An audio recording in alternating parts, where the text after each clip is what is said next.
If you've been watching my channel for long, you may know it's taken me nearly 2 years to get to 1,000 subscribers. So you may be wondering why someone that hasn't been hugely successful on YouTube is now making a video about growing on YouTube. I think for a lot of people, the YouTube journey is going to be way slower than you may think, and you can learn just as much from somebody that hasn't blown up overnight as someone you might view as an overnight success.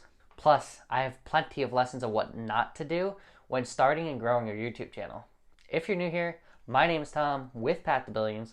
On this channel, I'm documenting my financial journey and I'm taking everyone along with me so we can succeed together. My channel has mostly focused on Amazon FBA up to this point, but I'm starting to sprinkle in more videos like this one about growing on YouTube. So if you want to join me on my journey, definitely make sure you scroll down and hit that subscribe button. Let's go back to January 2019 when I decided to start this channel. At the time, I had this idea to start a YouTube channel documenting my journey to trying to become a billionaire. In case you can't tell, I'm a bit overly ambitious and overly optimistic in my goals. So I started my channel, and the thought process was you hit record, you shoot a video, you edit it, and you upload it to YouTube. Then you just pray to the YouTube algorithm and let it do its thing. Man, did I underestimate the amount of work that goes into making a decent YouTube video. Not only that, but up to this point, I had no experience shooting videos. No experience even editing videos.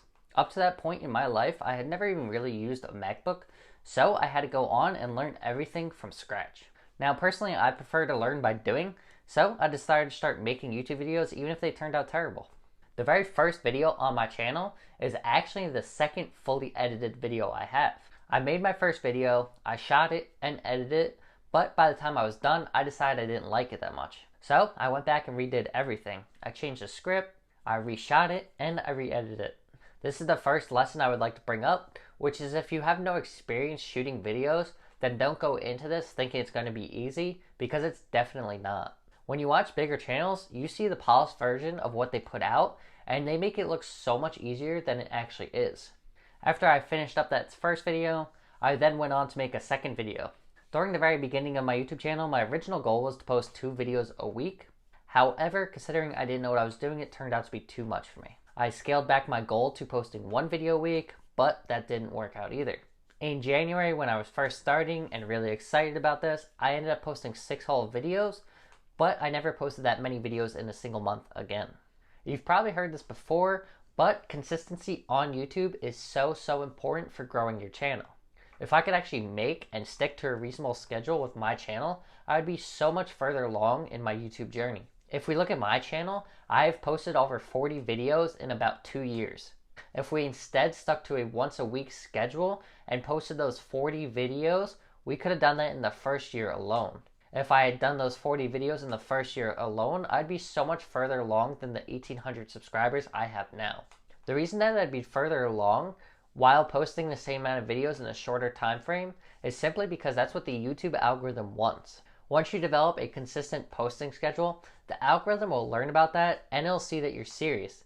Plus, the algorithm will know you're trying to keep people on their platform, which is what it wants. On top of that, dedicated viewers, the very people that are going to start subscribing to your channel from the beginning, are going to want to anticipate your next video and be ready for it when it comes out.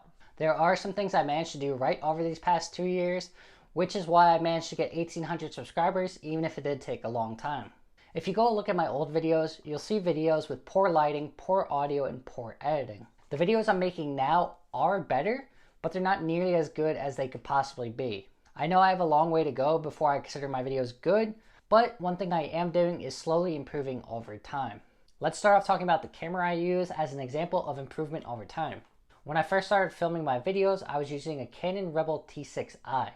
After doing some research, I learned that that camera is better for photos versus video. Then I decided to start filming on my phone instead, which at the time I had an iPhone 6s Plus.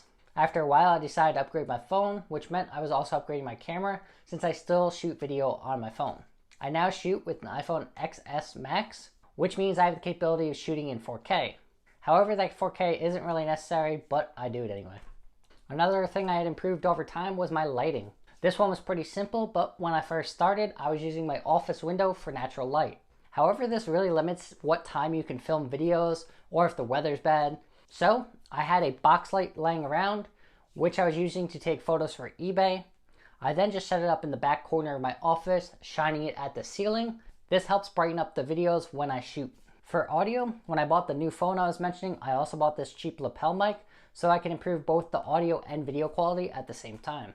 I would say if you're just getting started, audio quality is definitely more important than video quality. I was just fortunate enough to improve both of them at the same time. It's up to you and your budget when you want to improve small pieces of equipment here and there. Setting up your phone on your windowsill as your tripod and using all natural light definitely works when you're first getting started. I only spent $30 on this mic, the light I already had, and the phone I was going to upgrade anyway, so it was kind of like money I was going to already spend.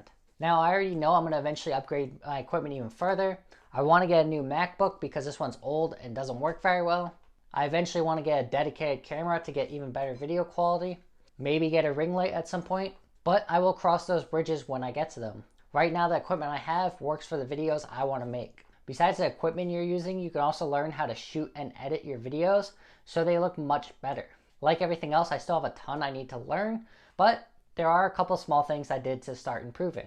One example is the angle at which I shoot my videos. In my older videos, you could see my messy bookshelf in the background, but now I shoot at an angle where I just have my desk and it's a little bit neater of a background.